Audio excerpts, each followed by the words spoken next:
I just changed it successfully. All right, guys, let's go ahead and kick this thing off. I want to welcome everybody to our Appraisals 101 Loan Lab today. It's kind of a special company event we're putting on, and we're putting this on predominantly for our business partners, folks that we work with, mainly real estate agents. And, you know, what kind of inspired all of this, kind of a little story of mine is a particular contract that I have in file right now. Buyer is signing today, but it's been a really rough go of things. And the one thing that kind of created the sticking point was the appraisal process. Unfortunately, it was a tough halfplex. There weren't a lot of comps. It was really hard to get the bid accepted via the AMC. When we finally did get it accepted, the price was like 800 plus. So I had to prep the borrower for that. And then once the appraiser went out, we had to wait 2 weeks for them to write the report. And the day the report was due, we got a message from the AMC from the appraiser saying, I don't want to write this. The comps aren't there. I'm going to bow out. And I'm like, whoa, we've waited almost a full month for this. And we find out the day it's due that we're going to have to rebid it and start the whole process over again. Now, this is not the norm, but the experience caused me to get real curious about what it's like on the appraiser side of the fence, because we've all had great experiences with the appraisal process. We've all had our challenges. And I ended up asking my personal business partner pool of folks, do you know any good appraisers out there that might be able to shed some light into how we can kind of better grease the wheels to make this process go a little bit easier and smoother? And Amy Parker's name just kept coming up. I had a bunch of people that said, you got to talk to Amy Parker. She's amazing. And so I feel honored that Amy is going to be able to join us today. I want to talk a little bit about Amy and her background. Amy is the owner of her own company called Appraise It Today. She holds a bachelor's degree from Sac State in business admin and has 20 plus years as a certified appraiser, and where she's focused mostly on the greater Sacramento area when it comes to where she's running her business. Now, since she's opened her business 20 years ago, she's appraised thousands of 1 to 4 unit properties, again, in the Sacramento area. She's also completed valuation services for family law matters, estate planning, banks, investors, fiduciaries, real estate agents, and homeowners. She's also a big speaker and presence in the Sacramento area. She's spoken at SAR events.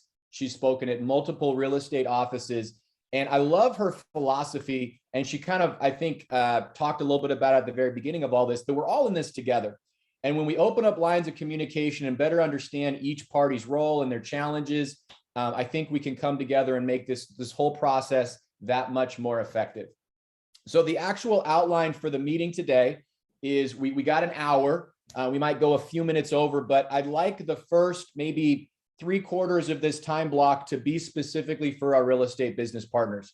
Amy's prepared a special presentation for realtors where she's going to be presenting on some information about appraisals. We'll open it up for questions and answers. And then maybe the last 25% will be for our loan officers because she also speaks a lot to loan officers directly. And she shared some insights with me that were incredibly helpful when I'm going about, ordering my own appraisals. So first bulk of the meeting, I'd love to be for our real estate business partners. Then we're going to invite you guys to take off if you don't want to stick around. And then with time permitting, we'll talk directly to our loan officers. All right, that being said, I want to turn the time over to Miss Amy Parker. Floor is all yours. Thank you. Awesome. Good morning, everybody. I hope you are fully caffeinated. I don't think we will need wine or beer at this point, but it is 5 o'clock somewhere. And lucky for them, we're just getting started. So again, Amy Parker, I own Appraise It Today, also known as Values by Amy. Most of the time, people just refer me as Amy the Appraiser. So my goal today, like any real estate meeting that I go to, is to just educate people about the appraisal side of the business so that your escrows go smoother. And I know we've got a large group, so we've got to kind of channel this so that we're really efficient with our time. So what we're going to do is try and hold questions to the end. And if you want to, you could put the questions in chat and then I could, we could moderate it at the end as well. But I think we've got too large of a group for me to stop during my presentation to answer a lot of questions because we've got a lot of ground to cover and I want to share as much knowledge as I can with you today. So we're calling this Appraisals 101. Thank you, everybody at Pacific Wholesale, for inviting me. First thing I want to talk about is how important it is to know your lender and how they order an appraisal. Appraisals are not hired by the mortgage person that's helping you with your transaction. They are hired by a lender or an appraisal management company. And some lenders actually have their own appraisal desk where they have an admin that is in charge of approving appraisers on their panel and actually ordering the appraisals. Now, I know all of you in the industry know that the fees vary widely for different types of appraisals. But I have to tell you, they also vary by different lenders, appraisal management companies, and they really vary depending upon how quickly you need the report and also how complicated the home is. So for example, if you've got a home on a river or a lake, it's going to be more complicated and there are less appraisers qualified to appraise that property and you will have to pay more. Or if you've done something crazy, like sign a 5-day appraisal contingency waiver in your contract, you are going to pay a lot of money for that. And we'll talk about that later on. I know that as appraisers, when I see short appraisal contingency time periods, I cringe. And I think, Doug, on your end, as a mortgage person, don't you cringe when you see a super short appraisal contingency time period? Oh, yeah. Oh, yeah. Oh, yeah. That's when we require something like a Bloody Mary at 9:30 in the morning. So that being said, as an agent, it's really important that you partner with your lender to let them know how unique the property is, or if it has a solar system, or if it has an ADU, or if there's something unique about it. Because if everybody knows that up front, the amount of time it takes to find the appraiser will be reduced. So let's talk about the appraiser hiring game. There's two doors. Door number one, the lender has their own appraisal desk and an approved appraisal panel. And they charge the borrower for the appraisal, and then they actually give the appraiser that money. What a novel thought. They charge the borrower a fee, and they actually give the appraiser that money. Wow, and they actually pay more. What a novel thought as well. Door number two, not as desirable. The lender has to use an appraisal management company, and they charge your borrower a fee. But then they decide they want to keep as much of that as possible, and they try and find an appraiser to work for the lowest fee possible so they can keep the money. Which model you think's a little better? Option one. The fees I just posted at the bottom of this slide are actual fees in the last week I have been offered to be paid for an appraisal. So of course, if I have my pick, I'm not going to accept an appraisal order for $375. I'm going to go for an appraisal order where I can make more money. But literally, I get orders daily where they are offering me $375 or $475, and they tell me if the fee is not acceptable that I can bid on it. But as an appraiser, time is precious. I have people who are depending on me to get them their reports, and I have people depending on me to show up at their house on time. So if I see orders that are with these lower fees, do you think I even respond to them? I just hit delete and I move on to the ones where clients want to pay me more. So you could say it's strictly economics. If you're going to sell a home as an agent and somebody's willing to pay you a 3% commission, you want to sell that home. If somebody says, no, I only want to pay you 1%, you're like, no, sorry, I'm not going to do that. So this is important. And I believe that most agents and some mortgage individuals have no clue on my end what it's like to be hired. So I want to share this with you today. The next thing I want to tell you is not all appraisers are equal. They all have different licenses. It's just kind of assumed that whoever is hired to appraise a property for one of your transactions, that they have the right license. But you should know that there are different levels of licensing, so that if you have a complex home that needs appraised, you know that they hired the right person, or you tell the bank, or you tell the AMC that you need to hire somebody with a higher qualification. So people who enter the appraisal industry start out as a trainee, and they must work under direct supervision of a supervisor. Hate to tell you this, but I have seen appraisers send a trainee out to a house. The home comes in with a low value, and then everybody finds out that the appraiser who wrote the report actually never went to the house. Red flag. The other thing I've seen is the second level of licensure is a residential license. And that means you can appraise pretty much anything that's not complicated. So that might be a standard tract home in a subdivision where there's a bunch of model matches. But it isn't a unique home up in the foothills, or a home in the river, or the largest home in the neighborhood. So sometimes an AMC or lender will hire somebody who just has a residential license because they can't find anybody else, but they may not be qualified. The third license, which starts with an AR, means you are a certified residential appraiser, and you are supposed to be able to appraise anything that's complicated from 1 to 4 units. So most of the time in our current real estate market, we all want somebody who has at least a certified residential appraiser license. And the way to check an appraiser's license is to look it up on the Bureau of Real Estate Appraisers. And I've provided the website so that you know that. The other great thing about this website is you can actually check to see where the appraiser is located. So an appraiser calls you, they're setting up the appointment, you're kind of curious where they're coming from. And hey, they're coming from Santa Barbara. You might be a little concerned that they might not know the market area.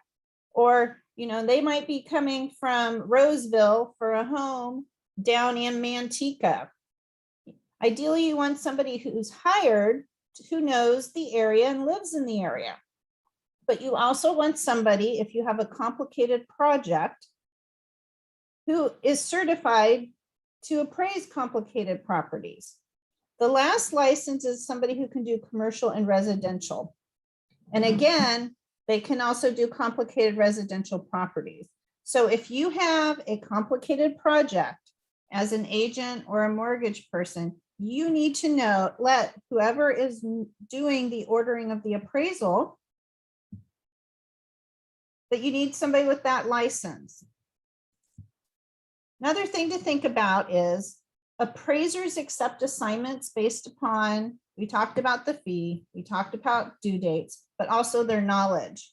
Actually, Fannie Mae states that we are not allowed to accept assignments for lending transactions if we don't have the proper market knowledge for where the house is.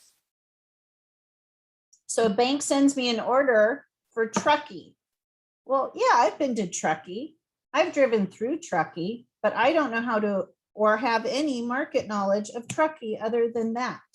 I mean, I can tell you where to go get a beer and where to go skiing and where to rent an Airbnb. But that doesn't make me qualified. So I should not ethically accept that assignment. Same thing for example, I'm down in Elk Grove. I've appraised homes in Stockton, Modesto, Oakdale, Roseville, El Dorado Hills, Lincoln, and so forth. But sometimes when I'm busy, I compress that market area to where is closer to my home. So yes, I could go appraise a home in Manteca, but I haven't been there in 5 years. So I shouldn't accept an assignment because I don't have current market knowledge. But what happens is sometimes when a lender can't find an appraiser, they will send out a mail blast to every appraiser in that county or in a 100-mile radius, just hoping somebody will accept the order. So you can, and sometimes end up with somebody who's out of the area doing your appraisal. So my tips are, be aware that appraisers work for clients who pay higher fees, not lower fees. And if our workload is really full, we aren't going to accept assignments for quick turnarounds unless we're heavily compensated. Typically right now, a typical rush fee is anywhere from $150 to $250. So if you're really going to rush this process, you're going to have to pay more. Also, I've seen several people buy homes up in the rural counties, whether it's Amador, whether it's Placerville, Auburn, Nevada City, and there's just literally not that many appraisers out there. So sometimes you are going to have to renegotiate the terms of your contract so that you can actually give somebody who knows that area time to get out to the property. I have a friend up in Nevada City, and he's booking three weeks out, and those are for purchases. And so I see sometimes where people get into a contract in a more rural or unique location, and then they have to renegotiate the contract that they entered just because simply they can't meet the contingency periods that are in the contract. And if you get stuck in a position where you're hearing from the appraisal management company or the lender, or nobody's heard from an appraiser, that's probably because they're having trouble finding somebody to do the assignment. And if it's an AMC, they may have sent an email out to 100 people saying, will you do this for $375? And nobody's saying yes. So if everybody up front will just tell the AMC or lender, hey, this is a complicated one, or we need to pay a rush fee, then usually you don't have trouble finding an appraiser. But again, sometimes the buyer or the buyer's agent needs to take that lead and say, hey, lender, we know this is complicated. We know it's a rush. We want to be sure that you are offering a market price for this appraisal so that we can get it done quickly. An appraiser's more likely to click yes when they're making $500, $600, or $700 for the report versus those crazy orders where they come in and it's like $375 to $475.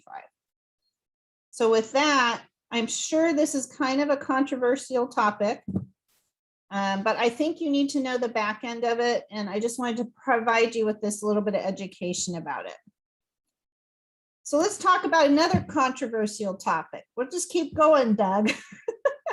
Let's talk about market value and prices. I want to put in a quick plug there, right? So I think it's a really good point. And we talked about this when we were kind of organizing this meeting, this whole idea of an AMC versus a lender having a direct setup. And, in the brokered world, and that's what Pacific Wholesale Mortgage is. We have so many lenders. There's a lot of advantage to that, so many programs. But we use predominantly AMCs. There's not really a way around that. And so my wheels were turning as to how I can work with these AMCs to bid higher. And then you texted me 2 days later, hey, look, UWM came out with their own appraisal direct option. And so the beauty of being able to have a back office lender like UWM is when we need a fast close, we can take advantage of that direct panel setup. And 100% of that fee that's being charged goes directly to the appraiser. It's not that, there's not an AMC that's holding on to a chunk of it. And so we have a lot more power over the appraisal process with that new feature on the UWM side. So this is for the loan officers out there, right? If you have a fast close, if you have a fast, tight turn time on an appraisal, you want to send the deal to UWM. We can't mess around with AMCs because of everything that Amy just pointed out. And honestly, it's not that AMCs are exclusive to brokers. Big names like Guild and other companies use AMCs. A lot of lenders use AMCs. It's not an uncommon practice. And so being able to sidestep that whole setup with a direct UWM appraisal order is going to help you meet those tight turn times with better bids up front. Just want to put that out there. Thanks, Amy. Yeah, no worries. So let's talk market value. I'm sure at least half of you have experienced in your past that infamous low value. Appraisal came in short, you know, all that stuff. So we're going to go there right now and just get this out of the way. So appraisers have to define the appraised value of a home based upon the rules that Fannie Mae and Freddie Mac and all of those entities came out with. And they have their own definition of market value. And the reality is many buyers are paying more than market value because they're stressed out. And hey, I feel it. I feel it. But the reality is the definition of market value that the appraisers have to follow sometimes limits what the value conclusion is. So this is what you got to think about. It's the most probable price that a property should bring in a competitive and open market. Well, we definitely have a competitive and open market right now. Buyers and sellers are super smart. They're acting prudently, knowledgeable, and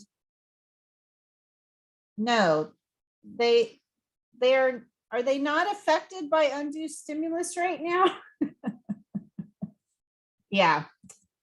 Buyers and sellers right now are kind of acting under distress. And so market value is based on buyers and sellers not being under any undue influence or stimulus. And they shouldn't be acting under stress. So a lot of times what we see is, you know, a buyer is just paying more than market value. And the sales price doesn't always equal the true definition of market value. And that is why sometimes you get a low value. Here are some other reasons why you could get a low value. These are just kind of the top ones I've seen this month.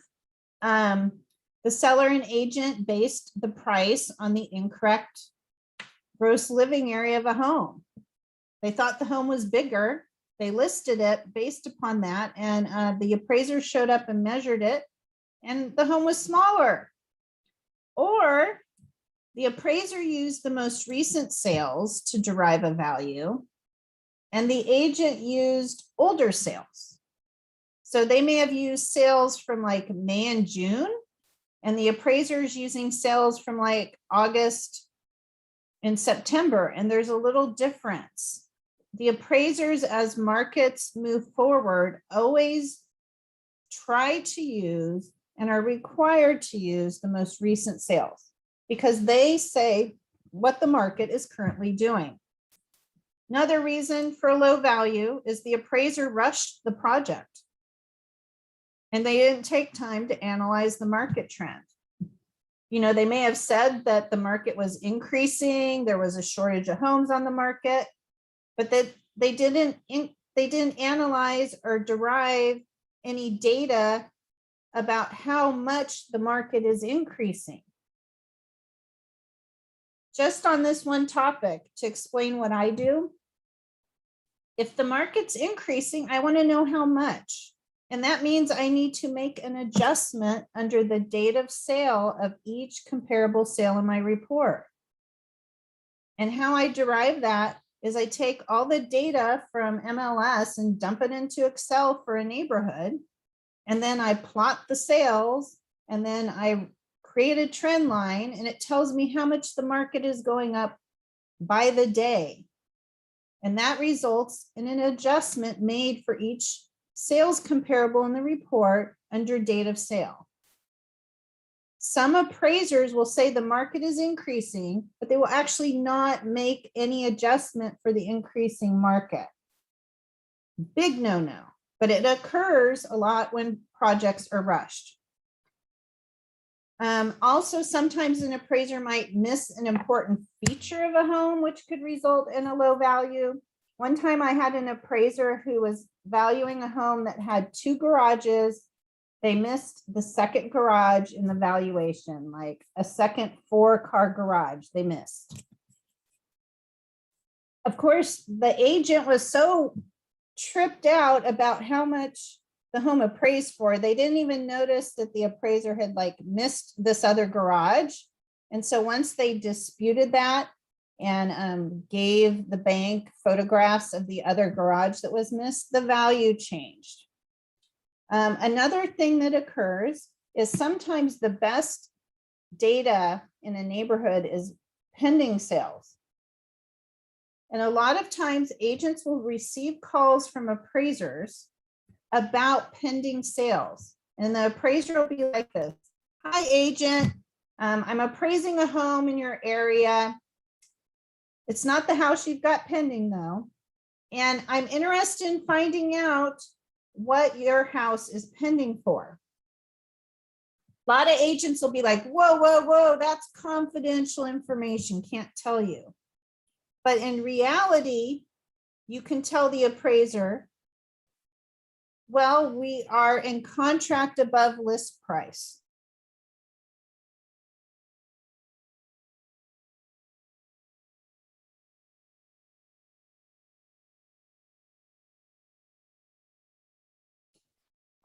Oh no, did we lose Amy? Unmute yourself. Can you see my presentation or did it go black? It went Okay, out. you're back. You're back. We lost you for a second. Can you see the presentation though? No, we No. cannot. Not Need to yet, share the Amy. screen again. There you go. Wow, nobody wanted me to talk about low values. Geez, insulted. All right, so what I was just saying is, if an appraiser calls you about a pending sale, it's because they really need to know how much your listing is selling for to accurately value another home. So I encourage agents to provide something to an appraiser when they call you. Sometimes I will hold a report until I can find out what something is pending for. I just had a duplex where actually the only thing I needed to know was what the pendings were selling for. And I literally held the report 2 days over the due date for that pending sale. And when the agent finally called me back and he said, "Hey, Amy, yeah, we were listed at $599 and it's selling for $650. I was like, "Wow. How many offers did you have?" "Oh, we had 10 offers. Okay, thank you." I plugged that into my report and all of a sudden I have a completely different valuation than I did when I had that listed as pending for $599.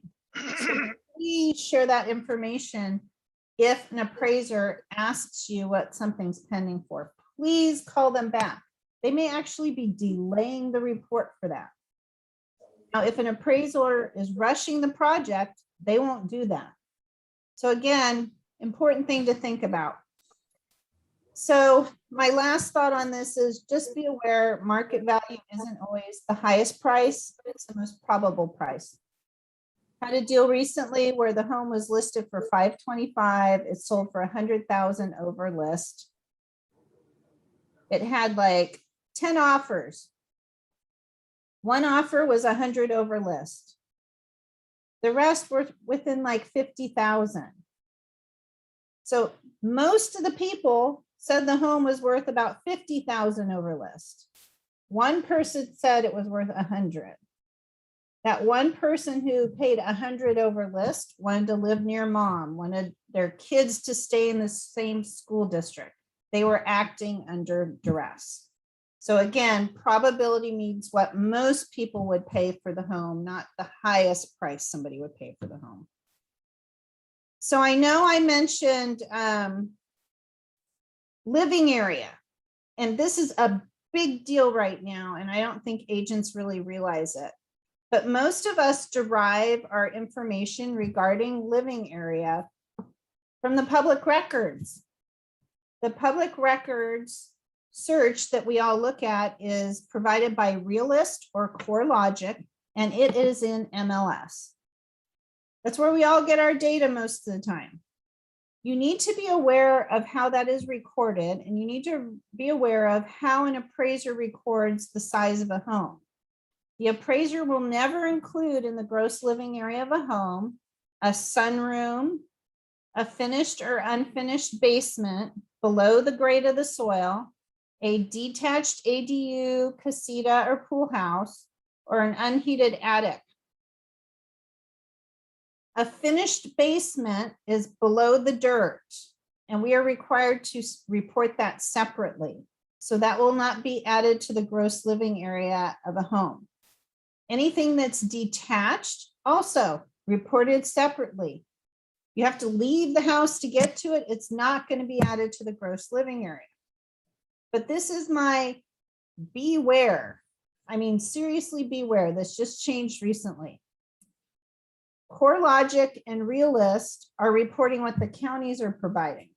And the counties have changed the verbiage they're using in these data sources to say building area. And appraisers report living area. So I want to go through this real life example for you. This is actually what was reported in Realist, guys. It said gross area 6,900, building square footage 6,963, above ground square footage 6,963. Then it said ground floor 2,904, second floor 3,290. Do these two act like they add up to that? 2,904, 3,290. It's the first and second floor. They only equal 6,194. Where did they get 6,900? So the numbers currently reported by these data sources you really need to look at. This house was not 6,900 square feet, but the agent was going to list it at that. The first and second floor didn't even equal 6,900. It actually measured 5,047 square feet. So what I want agents to be aware of is sometimes when you are listing a home and you are using CoreLogic Realist data, you really need to look at the data, because sometimes you're going to have a disconnect when the appraiser shows up, because the actual living area could be completely different from what's reported. And this is a recent thing that has occurred, a recent change in 2021. And I think that we've had several lawsuits in the real estate profession related to living area. And that is why they're not using living area anymore. They're using building area. So a building area might include an unfinished attic, an unfinished basement, a patio room, a laundry porch, any of that stuff. So agents, please be aware that this data might be wrong. You're more likely to see it wrong on an older home built before the 60s, probably. Newer tract homes, you shouldn't see this problem. All the numbers should equal up to the same. But just be aware, when you are listing a home, you want to get the listed gross living area correct. And also, if you have an ADU, you want to report that square footage separately so that people who are searching for homes with accessory dwellings have an idea of how big the accessory dwelling is, so that they can tell their clients when they're searching for data. Doug, this is a big deal. Agents just hit auto-populate on these numbers for their listings. And this is kind of like a rant, but I think it's really important for people to know. So the next thing I want to talk about is what appraisers look for. These are real life photos from this month. This is truly a crooked house. This is not tilted. This is reality. I actually had to take a couple of pictures because I couldn't believe it was still standing. The tree is holding up the building. So anyway, whether it's an FHA, conventional, VA, appraisal project, if an appraiser sees something like this, they will say something. They will take a picture, and when the lender sees this and the underwriter, they're going to pause and say, is that really what I think it is? If an appraiser sees a water heater with no strapping, they're also going to say something, whether it's conventional, FHA, or VA. They are literally required, no matter what the loan product is, to report deferred maintenance or things that are serious structural issues. They also typically on a vacant home will check to see if the appliances work, the utilities are on, carbon monoxide detectors are installed, and all of that. The difference though for FHA and VA is they're going to look at a whole lot more. This is just a partial list. You know, they got to view the crawl space in the attic. They've got to confirm that we've got hot and cold water and turn on all the faucets. Got to open up all the bedroom windows to make sure somebody can escape if there's a fire. They're actually going to look at the gutters and downspouts to make sure they divert water away. And then they're going to check to see and look for any peely paint, chipping paint, any of that stuff, unweatherized wood, because things need to be painted and, you know, able to sustain weathering over the length of the loan. They're also looking for termites, wood decay, dry rot, any of that stuff. And then they're looking at the roof. And so what happens is if an appraiser on any one of these transactions sees dry rot, wood decay, termites, bad roof, they're going to ask for more inspections. The top items currently be called out right now for these types of appraisals are peeling paint, water heater straps, and dry rot. And those can all be fixed. I mean, literally, if you've got the money, any home can actually go FHA and VA if you're willing to pay. Here's some pictures of some recent, oh no, hold on. Recent beautiful homes I've seen. So this house over here, the gutter is not diverting water away. There's actually water in the basement. This is an example of peeling, chipping paint. This one's really interesting. This is a roof, tile roof, where there is no underlayment under the tiles. So whenever it rains, the water seeps through the tiles into the attic. Yeah, that's special. And then this attic is really interesting because when I looked in this attic, there was like a bird nest right when I popped up out of the attic space. And I told them they had to get rid of the bird nest. But then right here, this has been repaired.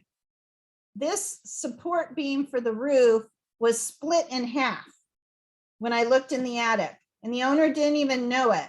So this went FHA, they just fixed this support beam, but that's why appraisers look in the attics. I mean, who would have thought this home built in the 80s with a tile roof has nothing under the tile? Crazy. And then this is a typical, you know, see some dry rot, got to get this fixed. That's not going to pass. Sometimes pictures say 1,000 words. You never know what you're going to see.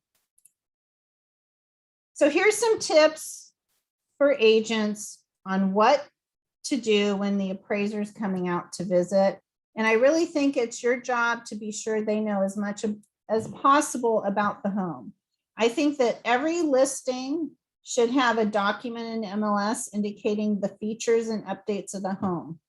I also believe that if you are concerned about the appraisal, you should be removing the lockbox so that the appraiser has to call you directly as a listing agent to get into that house. Because appraisers do have lockbox keys, and some have been known to go to homes without asking the listing agent if they can get in, and they will go in if there's a lockbox on site. So if you're worried about the appraisal, you got to remove the lockbox.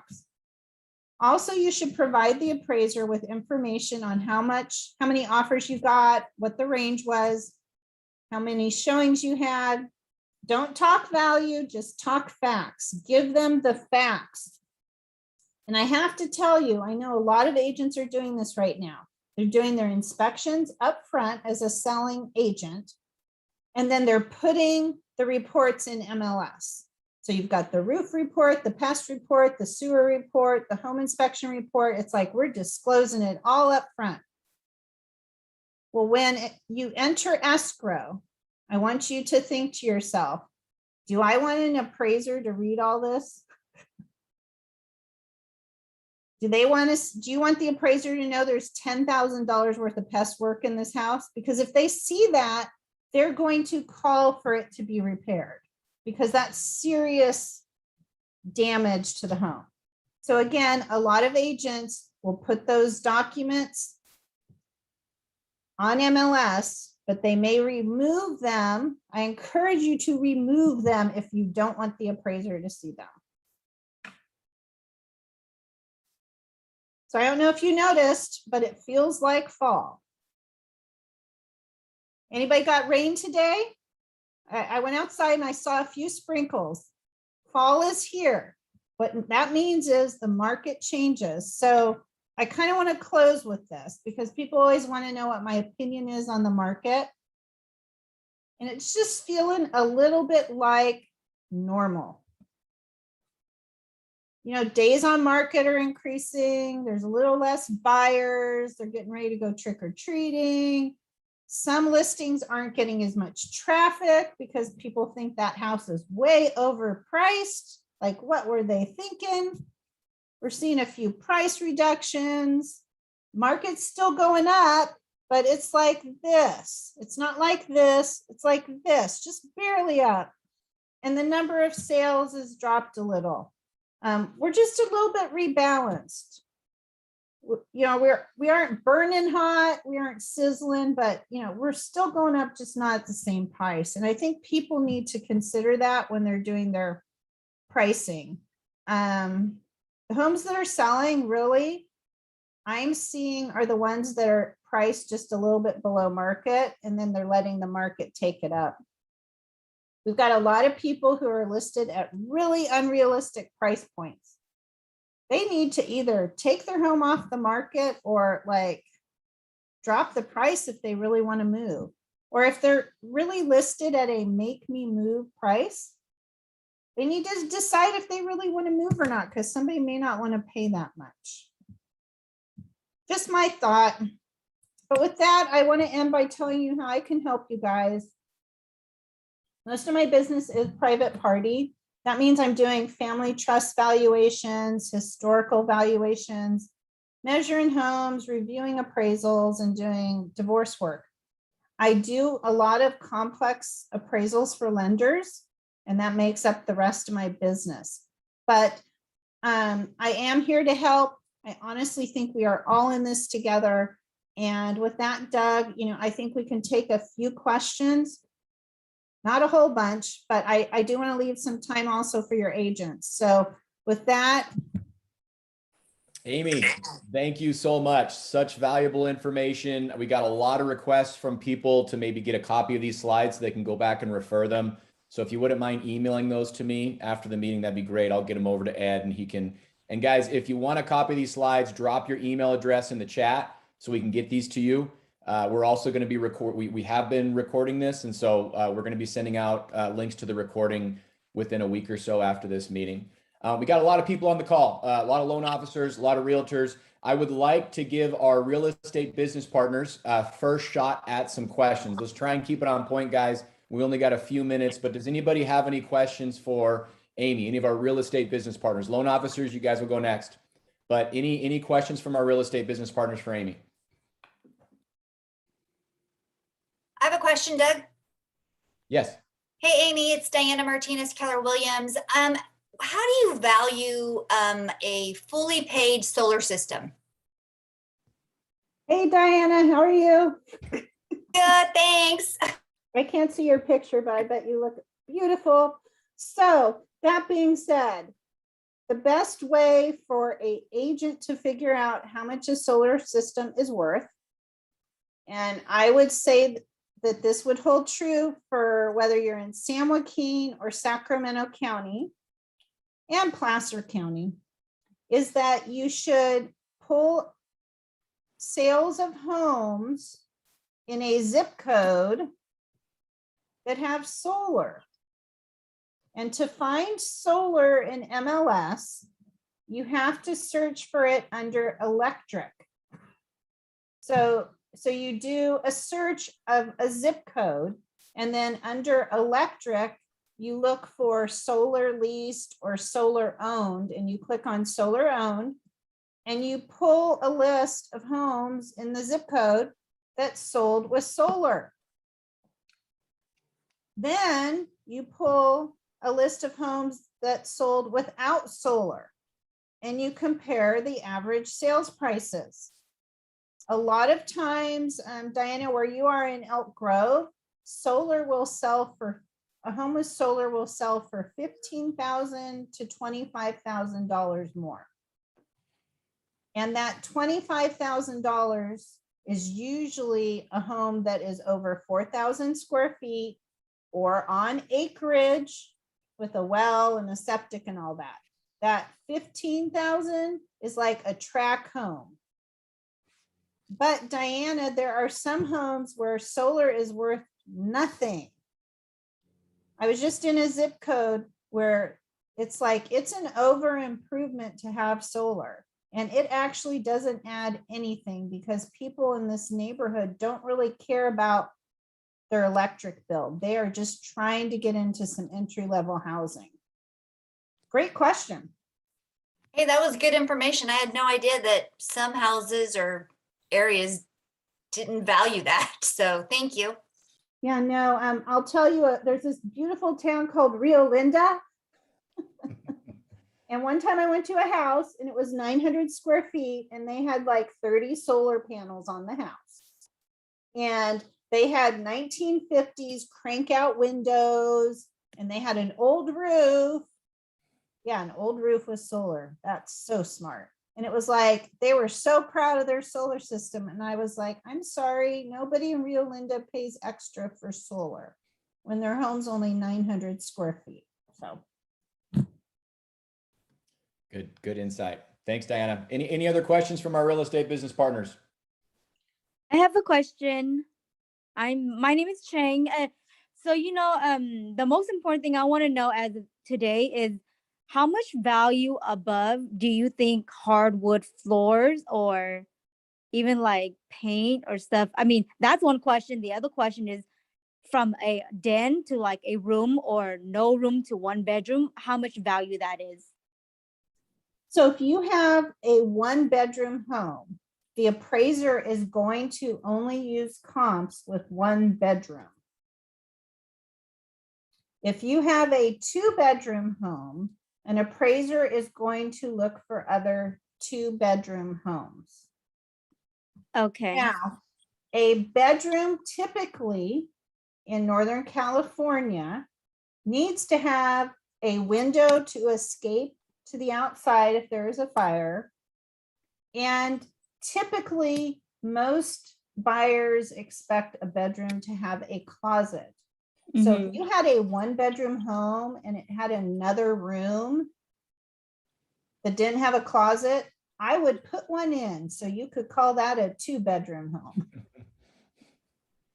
Okay, because I have a listing right now where it have a closet and window, but then for some reason the tax record only shows, it shows one bedroom less.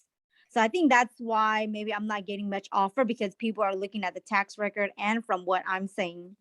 Yeah, I mean, couldn't you put something in the private agent remarks that it actually is a two bedroom and both rooms have closets?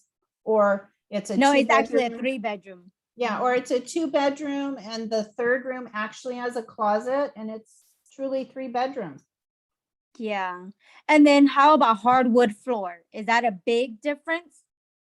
I have to Laminate? tell you, in order for me to prove that that is an added value item, I have to statistically prove it. I can't prove that there's a difference in pricing between hardwood floors and carpet floors, but we can all tell you on this call, most of the homes we're seeing these days have hard surface flooring and hospital gray walls. I mean, come on, how many of you have seen hospital gray walls? Oh my gosh. And that seems to be what the market is looking at as desirable, but I can tell you this, if the home has shag carpet, yes, get rid of it and put hardwood floors in. Okay, thank you. Any other questions from our realtors? Question here. It's Jonathan Escobar, Tower Real Estate Brokers. Thanks, Amy, for speaking. By the way, I went and submitted an offer on a property in downtown Sac. It's one of those high water bungalows, and the basement was completely finished. They turned it into basically a second unit. But when you were saying that it's reported separately as square footage, and so previous sellers bought it that way, it was considered unpermitted. But if it were to be permitted, or if that, that process were to have gone down in that way, is that square footage going to be added, or it's still not going to be a part of total square footage? Wow, I'm sorry, you're gonna get a big, that depends. Oh, okay. I would be more than happy to consult with you on various options for a home like that, but most of the time, if that basement is below the dirt, it can't be counted as gross living area. So what I'm seeing a lot of people do with bungalows, high water bungalows, is they're finishing out the basement, putting a kitchen, a bathroom, bedroom, and living area, and they're turning that into an ADU. And an ADU, usually the square footage is kept separate as well. So just a thought, but feel free to shoot me an email and we can talk more about that. Okay, thank you. Thanks, Jonathan. Any other questions? Hi, Amy. And this is Kavita Gupta. I am in Texas, and Texas is a non-disclosure state. So sometimes appraiser doesn't even want to call and ask for the prices for the pending homes, and the market right now is crazy.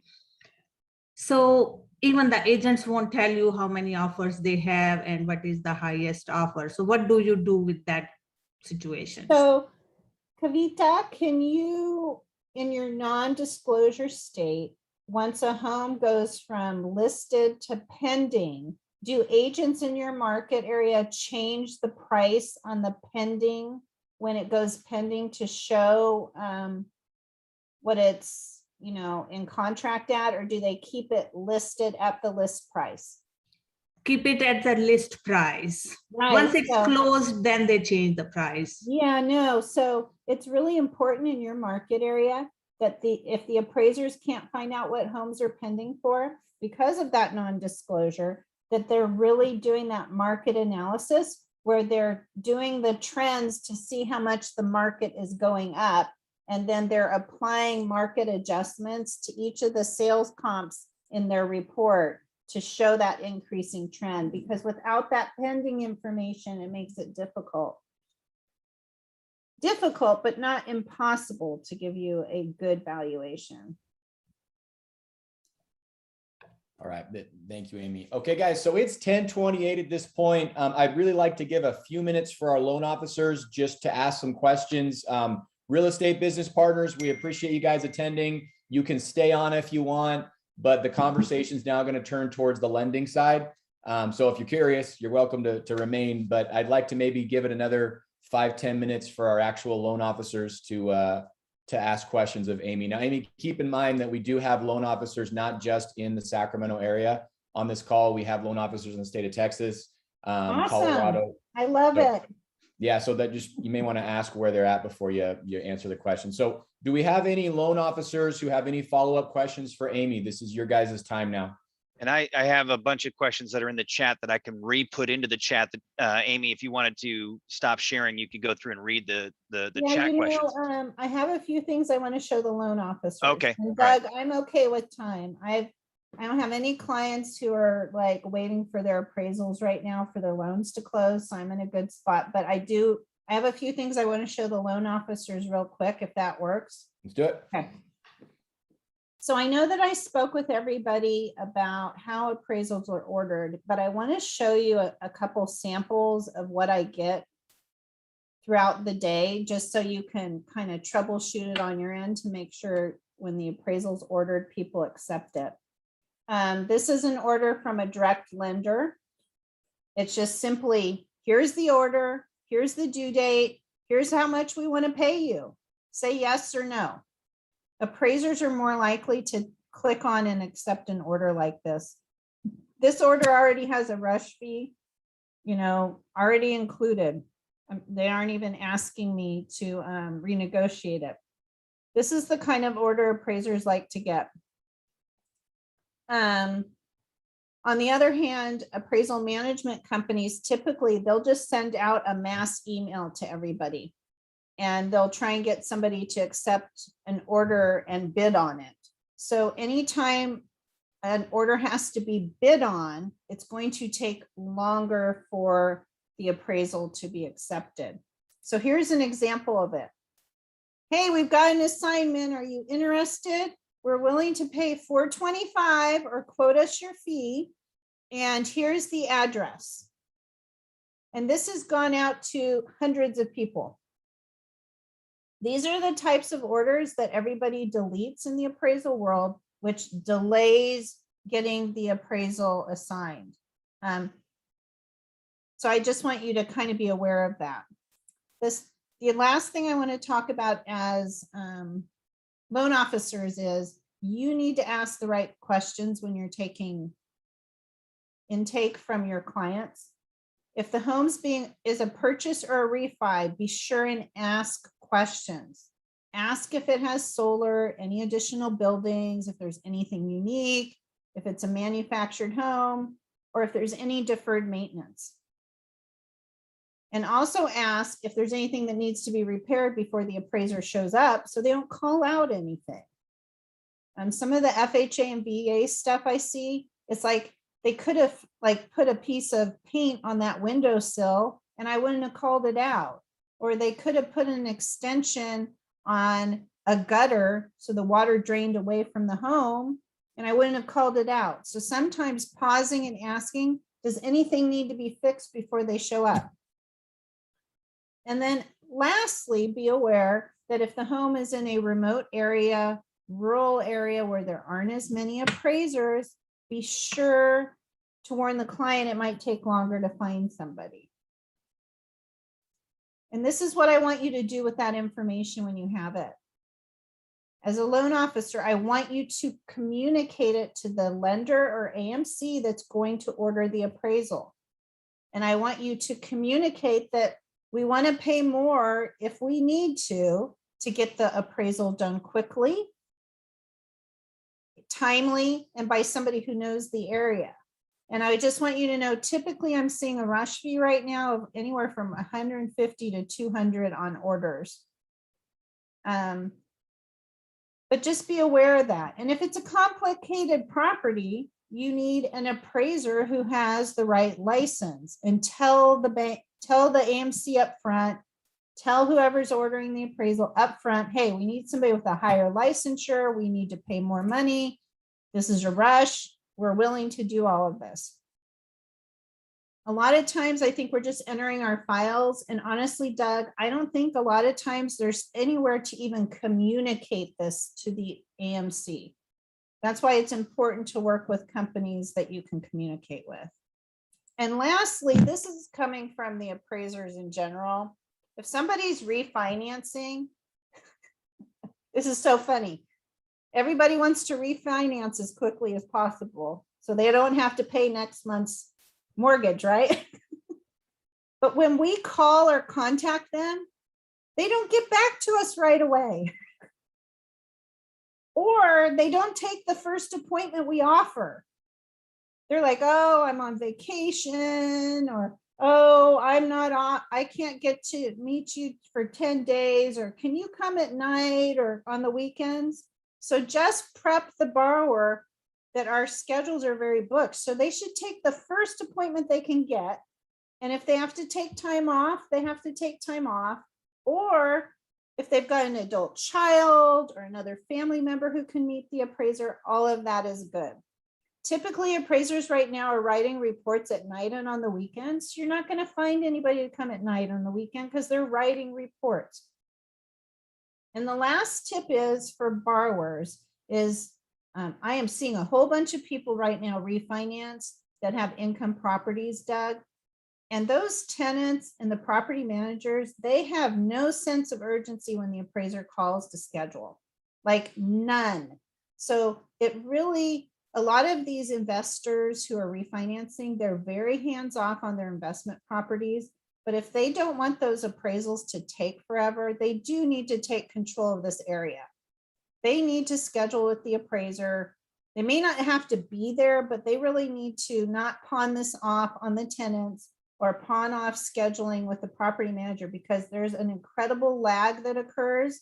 And it's pretty hard to do an income property right now with a 5 to 10 day turn time, because the tenants and property managers just aren't getting how quickly and urgent they are. So want you to know that, and then let the borrowers know what we're going to do when we visit their home. All these people who are refinancing, like, they're completely clueless.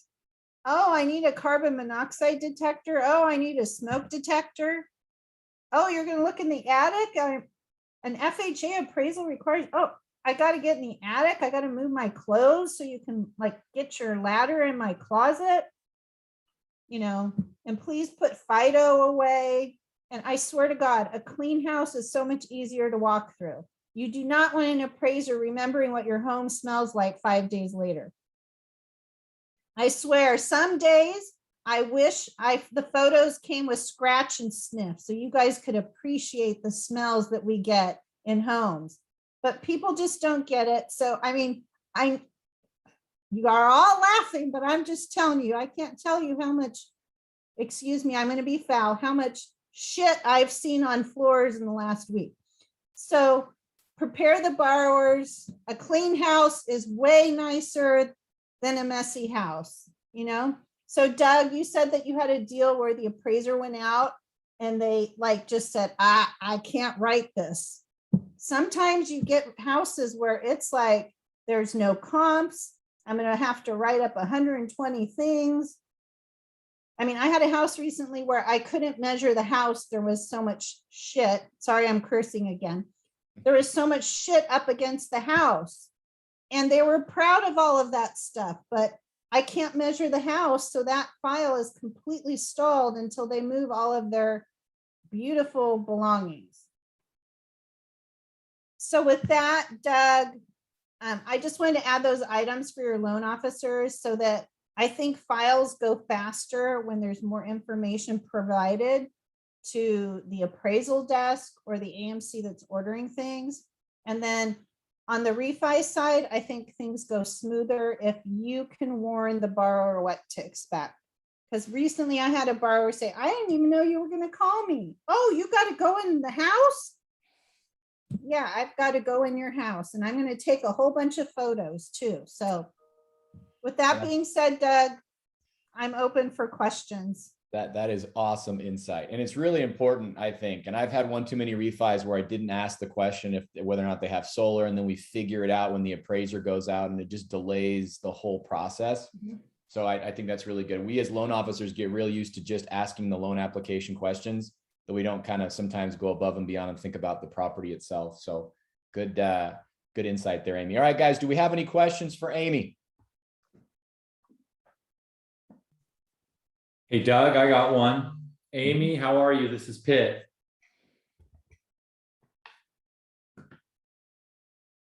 Okay, somehow Amy's still there.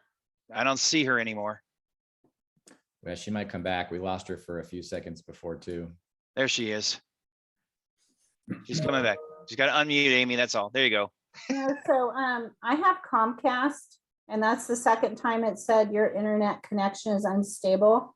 And it's funny because there's 4 of us on Zoom right now in my house. It's just so great. Yeah. So I apologize, Doug. I'm here to answer questions. Shoot away. Go ahead, So Pitt. Amy, it's Pitt. Great presentation. How are you? I'm good. Nice. So just in general, this always has happened. We get a low appraisal. We're the loan originator. We're the professional. We get a loan appraisal. What do you think are the next best steps practice, just in general, when you have a low appraisal as the originator? Yeah, I honestly believe I get so many agents calling me to do reviews of low values. It's just mind-boggling to me that in the lending world, we don't have a streamlined process to really dispute. It really varies from AMC to appraisal desk. And it would seem like by now we've all got a standard form we should be filling out, and it should go something like this. Are there any factual errors that have been made to the report? Somebody should be looking for factual errors. Like, did they miss the 3-car garage? Is the square footage drastically different? Oh my gosh. Second one that I always find. Did the appraiser drive by the comparables? Oh my gosh, the photos in this report are all from MLS. The appraiser didn't even drive by the photos, which is required. Or did they not make a market time adjustment? So the first thing that should be looked at is disputing factual information, because if there's factual information wrong, the appraiser is required to fix it. Yeah, it's me. It's my name is Sam. The next I'm from thing Big Block is Realty. you should suggest new comparables that have sold as of the date of value. So the hard thing is a lot of times what is submitted are sales that occurred after the date of value. So they should submit any sales that weren't considered in the market area as of the date of value. And then the last thing is you should be looking under the data sale for the sales comparables to see if they made an adjustment for the market increasing. Got it. Now, let's be honest. What does the typical dispute form say? Please provide some additional comparables. But the number one thing I see a value change for is when an appraiser has erroneously provided bad factual information, because ethically they have to change it. So I hope that helps you. I mean, those are the things that I wish we could put in a form, and I think honestly would make it easier to dispute a low value. Thank you. Thanks, Pitt. Anybody else have any questions for Amy?